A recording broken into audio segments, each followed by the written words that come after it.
come on here and talk about how God delivered me from the spirit of rejection. God's methods with me has been different throughout my years of living for Him.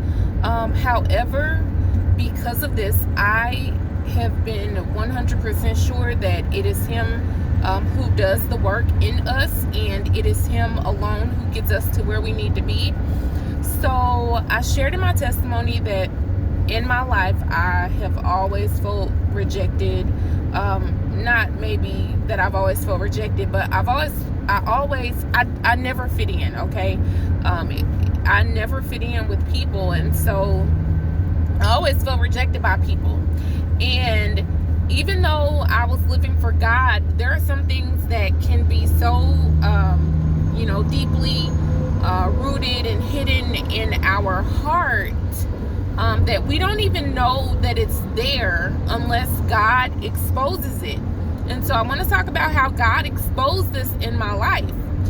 We were attending church, and my husband and I had become very involved. He was on the board at the church, and I did, whatever I needed to do to help. I helped in a lot of different areas or whatnot.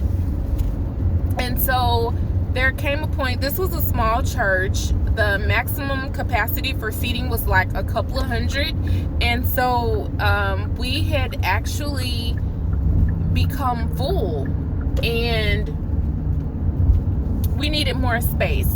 It was so full that people would have to go and watch the service on a TV monitor from inside of the fellowship hall.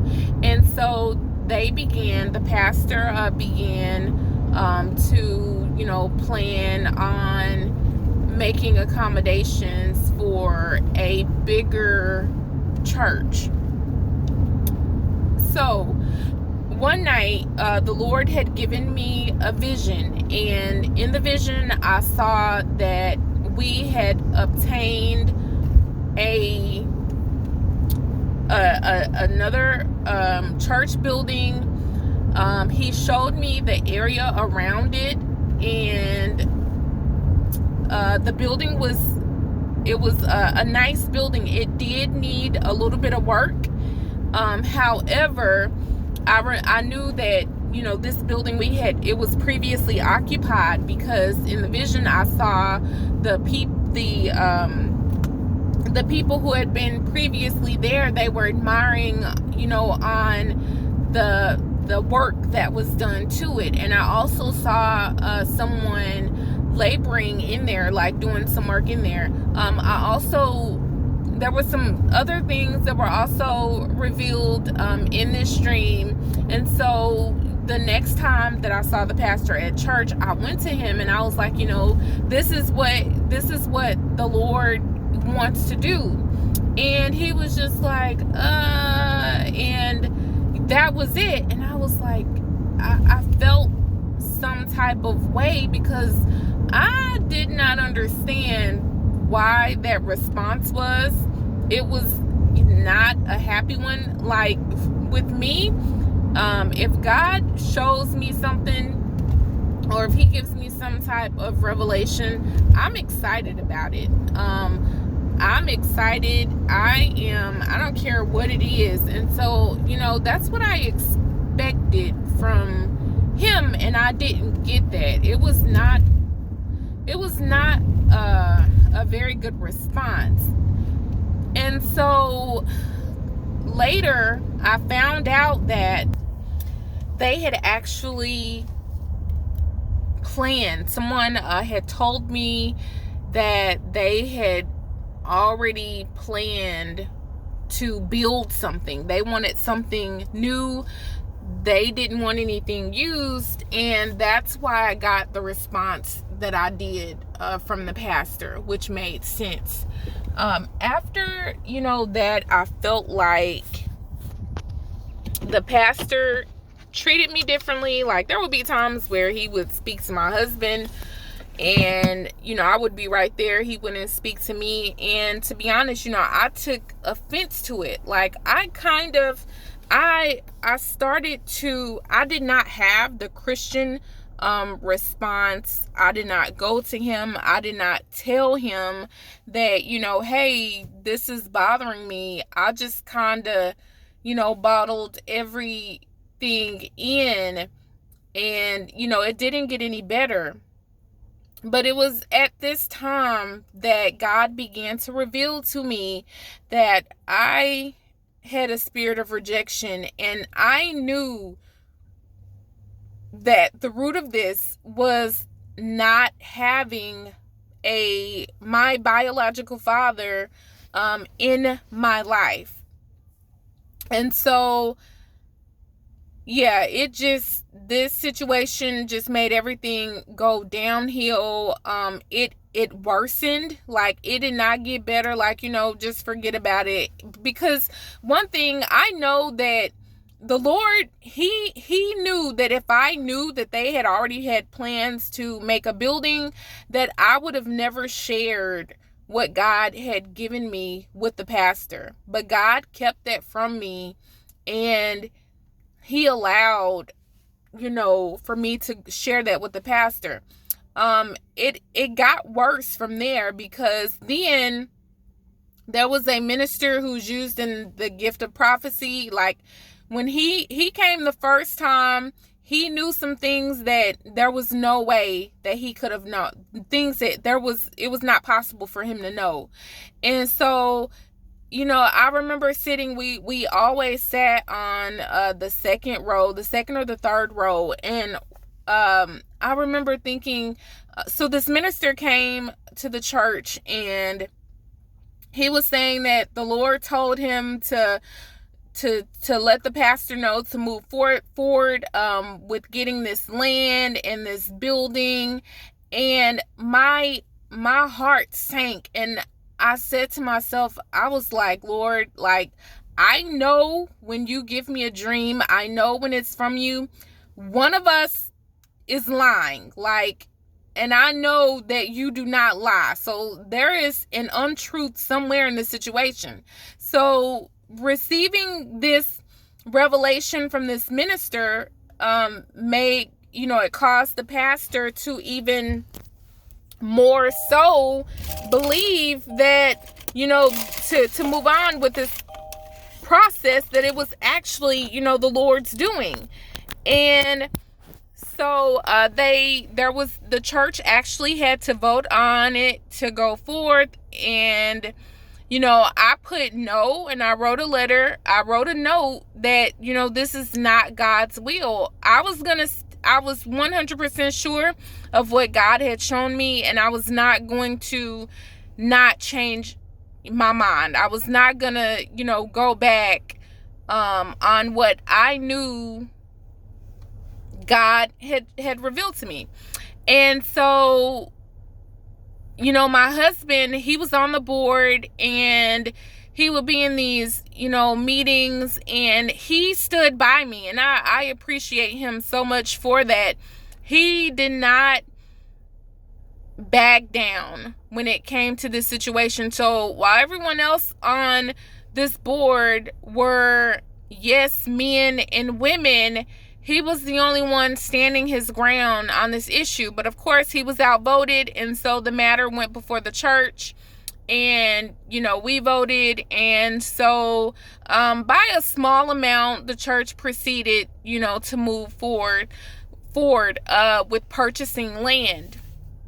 And when the land was purchased, I was even more so like gut wrenched, and I'm like, Lord, I know you would not do this, that you are not a liar. And I did not understand what was going on. Meanwhile, my dad's sister had contacted me, and she said that my dad had called her wanting my phone number, and she asked if it was okay to give him my number, and of course, I was okay with that, and I told her yes, and I, began talking to him, and everything was wonderful. Like, we talked about God, we talked about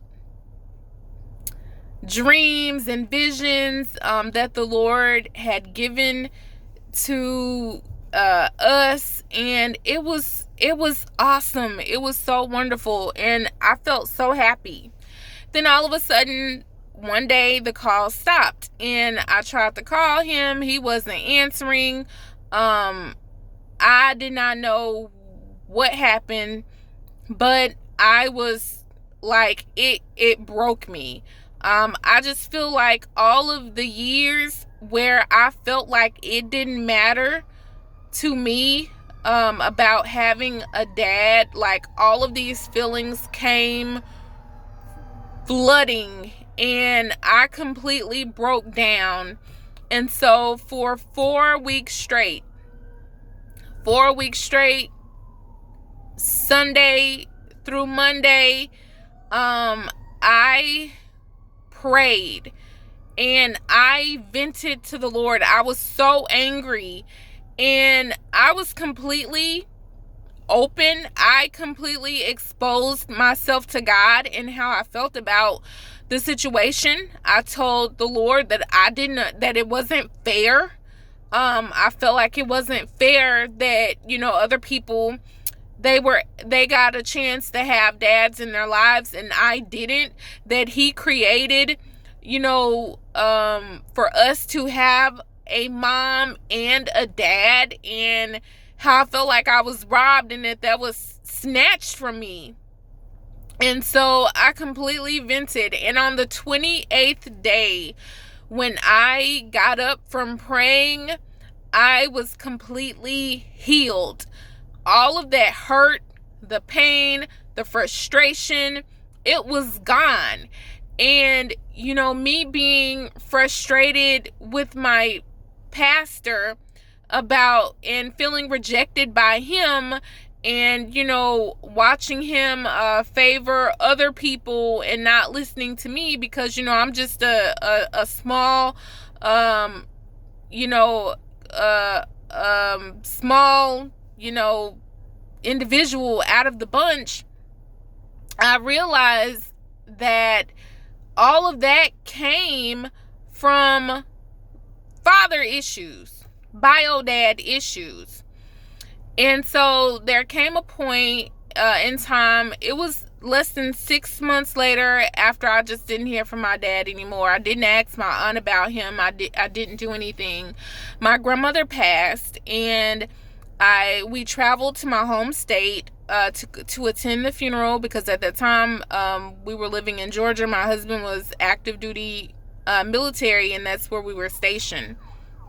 So we went to we traveled to go to the funeral, and the only thing that I could really think about was what was going to happen when I saw him. Like, once again, he skipped out, because when I was growing up, I would see him when we would go visit my grandmother, which, his mom. I would see him over there, and when my mom wasn't around, he would be around my sister and I.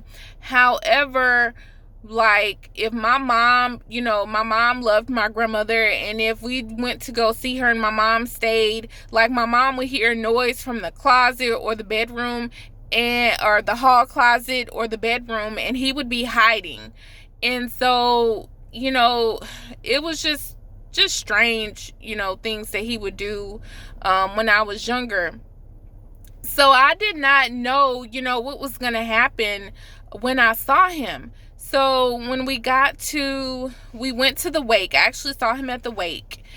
And when he saw me, he had this big smile on my face, and he came, and gave me a hug, and he said, Andrea, I've been calling this number, and he literally switched 2 of my numbers. Like, the last 2 digits, he switched them.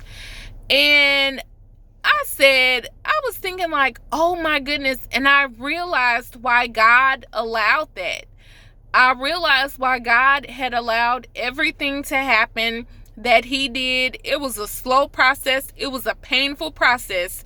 But at the end of the process, I was completely healed from being rejected by people. Now, hurt, church hurt, and like pain and like losing, like, okay, there's another category to that I will eventually share.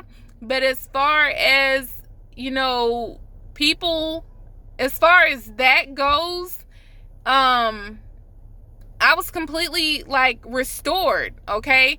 And so what happened afterwards, this was, my dad, he actually ended up changing his number, and I didn't know it. And so we started back talking, but things kind of went downhill from there. And at our old house, at our house in Georgia, well, our last house that we lived in Georgia, our bedroom was at the front of the house, and our kitchen was towards the back of the house. And one day I was talking to my dad, and I said something that he did not agree with, and he began yelling at me like crazy. And this happened several times. He would belittle me.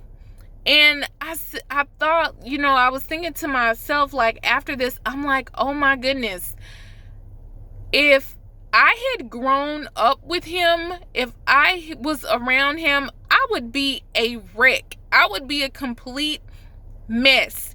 And so it was at that point that I realized that God allowed him to stay away for my good.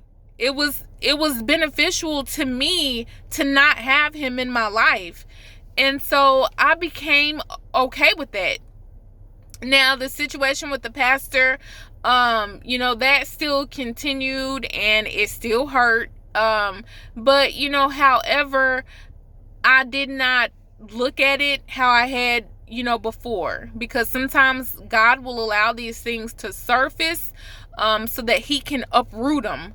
Okay. And so, what ended up happening with that whole situation with the church was that they did buy land.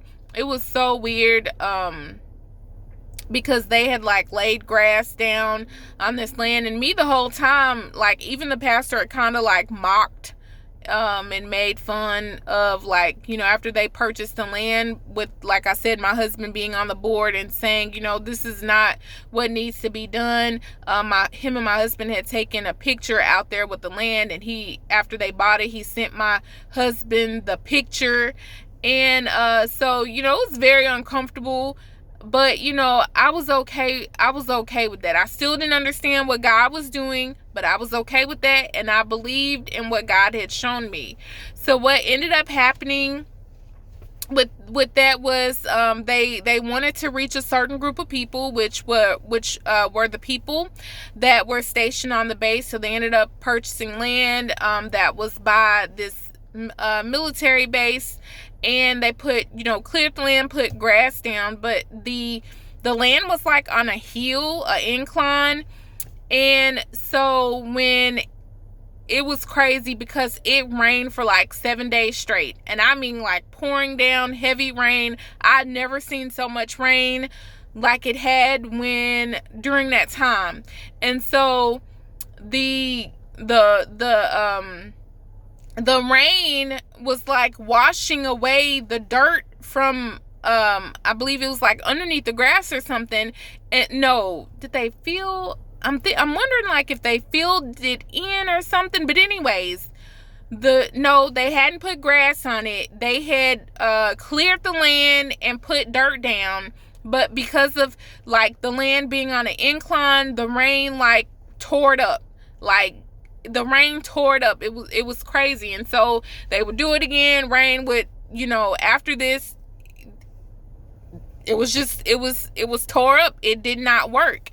And they wanted to have their first service on, I think it was Easter 2018.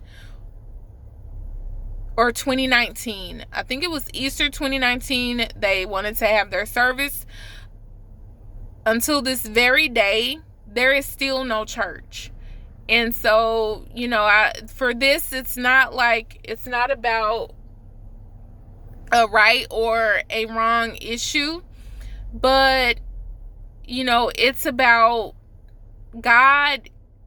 Even though God was still with me in this situation, he was still doing things in my life, but there were still things that needed to go. And so in our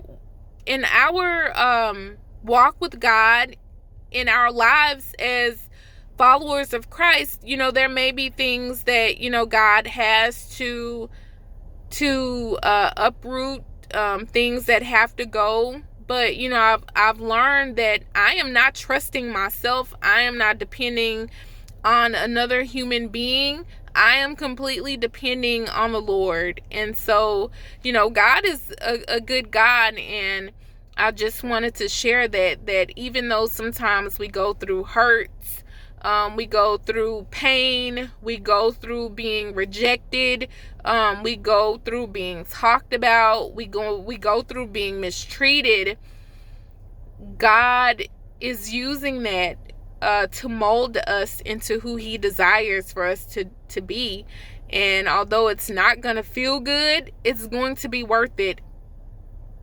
I've always said that in every situation that was painful, that hurt, that tested me, that tried me, God, the victory has always belonged to Jesus. He won every single time. So, I pray that this blesses someone. This is my testimony about how I was delivered from the spirit of rejection. And I literally had to lay this thing at the feet of God. And when I kept coming to him and bringing this deeply rooted issue to him, he completely healed me from that. He completely healed me. He healed, my heart, my mind, and my soul. And so now when people mistreat me, when they do me wrong, even though it hurts, it's so much easier for me to not allow that to just marinate inside of me. It's easy for me to just let it go, forgive. I might not understand it, I may not get it, but that's okay. But it's so much easier to deal with it now and not harbor any ill feelings or any pain, to where you think about it and you just become angry, you just become sick to your stomach. It's easy. So, I want to encourage you all to trust in God, trust in God's plan. He is faithful. He is a holy God. He is a good God. And you all have a very blessed day in Jesus' name. Thank you.